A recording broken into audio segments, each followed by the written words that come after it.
인터넷에서는 어떤 소식들이 화제일까요? 인터넷 와글와글입니다. 갑자기 큰 병에 걸리거나 다치면 병원비 때문에 생계가 곤란해질 수 있는데요. 그동안 암과 심장질환 등 중증 질환에만 받을 수 있었던 재난적 의료비가 모든 질환으로 확대됩니다. 재난적 의료비는 의료비가 1년 소득의 20%를 넘을 경우 해당되는데요. 정부는 고액 의료비 지출로 저소득층의 가계가 파산되는 걸 막기 위해 다음 달부터 한 해 최대 2천만 원까지 지원을 강화하기로 했습니다. 4인 가구는 월 소득 450만 원, 2인 가구는 월 소득 280만 원 이하면 신청할 수 있습니다. 앞으로 소방차의 길을 비켜주지 않으면 과태료 100만 원이 부과됩니다. 정부는 이 같은 내용의 소방기본법 개정안을 의결하고 오는 27일부터 적용하기로 했는데요.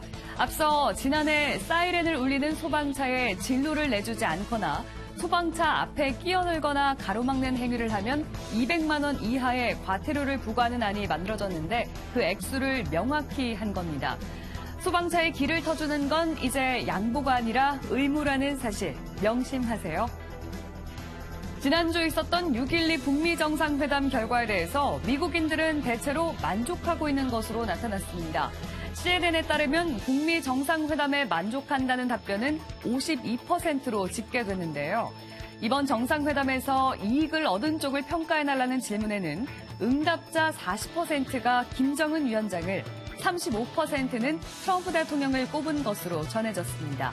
CNN은 트럼프 대통령이 정상회담에서 목표치를 얻어내지 못했다는 인식과 맞물린다고 해석했습니다. 전 세계 수백만을 울린 미국의 한 국경 사진이 화제입니다. 빨간 상의를 입은 여자아이가 위를 올려다보면서 서럽게 울고 있는데요.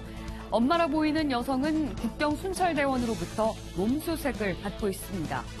미국 정부가 추진하고 있는 불법 이민자 무관용 정책의 단면을 보여주는 장면인데요. 텍사스 남부 멕시코 접경 지역에서는 거의 2,000명에 가까운 이민자 아이들이 부모와 함께 붙잡힌 뒤 격리된 것으로 알려졌습니다. 법을 따르되 가슴으로 다스리는 것도 필요하다고 했던 영부인 멜라니아 여사의 말을 트럼프 대통령은 어떻게 들었을지 인터넷 와글와글이었습니다.